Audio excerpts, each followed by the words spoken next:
एक आदमी जो कि अपनी प्रेमिका को लेकर घर से फरार हुआ था। दरअसल वो शादी करके अपनी नई ज़िंदगी की शुरुआत करने के लिए, लेकिन 2 दिनों के बाद कुछ ऐसा हुआ कि वो अस्पताल में लेटा हुआ था और जिस किसी भी डॉक्टर या इंसान को देखता वो डर के मारे थरथराने लगता, चीखने लगता, चिल्लाने लगता। लेकिन सभी ये देखकर यही सोच रहे थे, सभी इसी बात को लेकर इच्छुक थे कि आखिर इसके साथ ऐसा क्या हुआ है, क्योंकि इसका शरीर जो है उस पे एक भी खरोंच नहीं है। लेकिन ये किसी को भी देखकर, यहाँ तक कि अपनी प्रेमिका को भी देखकर डर के मारे थरथरा रहा है, चीख रहा है, चिल्ला रहा है।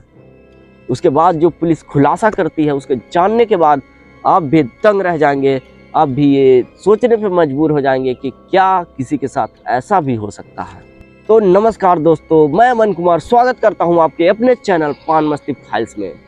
तो आज की जो घटना है, जो सच्ची कहानी है, वो हरियाणा के चांदनी बाग इलाके से है, जहां पर एक अजय नाम का व्यक्ति रहता था। उसकी उम्र करीब 45 वर्ष थी। वो अपनी पत्नी और 7 बच्चों के साथ रहता था। वो छोटे मोटे काम किया करता था और उससे जो भी पैसा इनकम होता वो उससे अपने घर खर्च चला रहा था। वो अपनी ज़िंदगी अच्छे से व्यतीत कर रहा था। लेकिन एक दिन करीब 20 जनवरी को सुबह वो घर से निकलता तो है लेकिन अपने काम पे नहीं जाता और शाम तक घर नहीं लौटता है। जिसके बाद उसकी जो पत्नी होती है वो सोचने लगती है कि ये आज सुबह ही निकले हैं, शाम हो गई, अभी तक घर नहीं आए, ये आज काम पे भी नहीं गए हैं, तो आखिर गए कहाँ। इसके बाद उसकी पत्नी उसको कॉल करती है तो जो उसका फ़ोन होता है वो ऑफ बता रहा था। उसके बाद वो टेंशन में आ जाती है कि आखिर क्या हुआ है कि उनका फ़ोन भी बंद है और अभी तक वो घर भी नहीं लौटे हैं। इसी सोच में वो अपनी मायके यानी कि अपने पिता के पास कॉल करती है और कॉल कर ये बातें बताती है। बोलती है कि जो मेरे पति हैं वो सुबह से ही गायब है, वो घर से निकले तो थे लेकिन आज घर नहीं लौटे हैं, उनका फ़ोन भी ऑफ है। तो उधर से जो उस महिला के पिता थे वो बोलते हैं कि जब इतना कुछ हो ही गया है तो मैं भी तुम्हें एक बात बताता हूँ। दरअसल जो तुम्हारी बहन है वो भी आज सुबह से ही गायब है। उसके ससुराल से भी कॉल आया था कि वो सुबह ही निकली है, अभी तक घर नहीं आई है, किसी को कुछ बताकर भी नहीं गई है। मुझे तो लगता है जो तुम्हारा पति है और जो तुम्हारी बहन है दोनों एक साथ ही भागे हैं, क्योंकि जो अजय है वो अपनी ही साली के साथ संबंध बनाता था।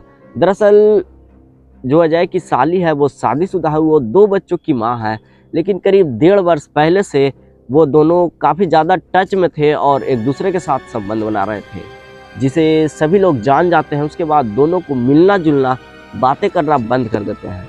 फिर सभी थाने जाते हैं और थाने जाकर ये बताते हैं कि सर जो अजय है और जो उसकी साली है दोनों एक साथ ही फरार हुए होंगे, क्योंकि दोनों एक दूसरे को प्यार करते थे। थाने में रिपोर्ट दर्ज कर ली जाती है और उन दोनों की छानबीन शुरू कर देती है। फिर 2 दिन के बाद 23 जनवरी की सुबह अजय जो है वो एक हाईवे पे लेटा हुआ मिलता है। उसे अस्पताल कुछ लोग पहुंचाते हैं। वहाँ जो डॉक्टर होते हैं वो पुलिस को बता देते हैं, फ़ोन कर देते हैं। पुलिस आती है और आधार कार्ड से अजय की पहचान की जाती है और उसके घर पर फ़ोन किया जाता है और बताया जाता है कि अजय जो है वो हॉस्पिटल में है, आप आ जाइए। फिर उसके चाचा आते हैं तो चाचा से पूछताछ करते हैं, लेकिन चाचा को कुछ पता नहीं था। फिर अजय को जब होश आता है तो पुलिस उससे पूछताछ करती है। पुलिस उससे पूछती है कि तुम कहाँ गए थे और तुम हाईवे पे कैसे मिले, तुम आखिर कहाँ थे, क्या हुआ है तुम्हारे साथ, तुम सारा सच बताओ। तो जो अजय होता है वो चीखने लगता है, चिल्लाने लगता है, वो डर के मारे थरथराने लगता है। फिर वहाँ पे डॉक्टर आते हैं तो डॉक्टर को भी देख के चीख रहा था, चिल्ला रहा था। फिर जैसे तैसे उसको दवाइयाँ देकर उसे सुलाया जाता है और फिर अगले दिन जब उसका हालत थोड़ा ठीक होता है तब उससे पूछताछ किया जाता है। फिर अजय जो है वो सारी सच्चाई बताता है। वो बोलता है कि मैं अपनी साली के साथ भागा था क्योंकि हम दोनों एक दूसरे से काफ़ी ज़्यादा प्यार करते थे। हम दोनों भागकर शादी करना चाहते थे और एक दूसरे के साथ नई ज़िंदगी की शुरुआत करना चाहते थे। लेकिन जो मेरा ससुर है वो मुझे कॉल करता है और कॉल कर बोलता है कि तुम भाग क्यों गए, तुम यहीं आ जाओ, हम लोगों को तुम्हारी प्यार से कोई दिक्कत नहीं है, तुम यहीं आ जाओ, यहीं एक साथ ही रहना। तुम उसी से शादी कर लेना, उसके साथ ही रहना, लेकिन तुम भाग गए हो तो जो तुम्हारा बाल बच्चा है उसका भविष्य खराब हो जाएगा, तुम्हारी इज्जत जो है वो काफ़ी खराब हो जाएगी, इसलिए तुम यहीं आकर रहना शुरू कर दो। बोलो तो हम लोग आते हैं, तुमको वहाँ से पिक कर लेंगे और यहीं लेकर आ जाएंगे, तुम बताओ तुम कहाँ हो, हम लोग ही वहीं आ जाते हैं। तब जो अजय होता है वो उन पे विश्वास कर लेता है और विश्वास कर कर वो बोलता है कि हम लोग पानीपत में हैं, आप यहीं आ जाइए। फिर जो ससुराल वाले थे और जो उसका साला था वो अपने दोस्तों के साथ वहाँ आता है और अपनी बहन को अलग जगह भेज देता है और अजय को किडनैप कर लेता है और किडनैप करने के बाद एक सुनसान जगह पे ले जाता है और वहाँ ले जाने के बाद उसके साथ जो हरकत करता है वो आप गौर से सुनिएगा, क्योंकि उसका सारा कपड़ा उतारता है, उसके नग्न कर देता है।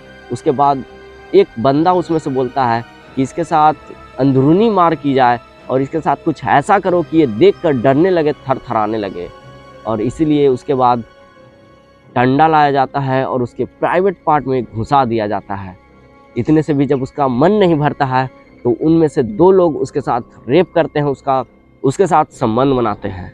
उसके बाद उनमें से एक व्यक्ति उसके मुंह में, अजय के मुंह में पेशाब कर देता है और उसकी जो नाक थी वो ज़मीन में रगड़ता है। 15 घंटों तक उसके साथ हैवानियत की जाती है, उसके साथ शोषण किया जाता है। अजय की बात सुनने के बाद सभी दंग रह जाते हैं और उसकी जो माँ होती है वो फूट फूट कर रोने लगती है।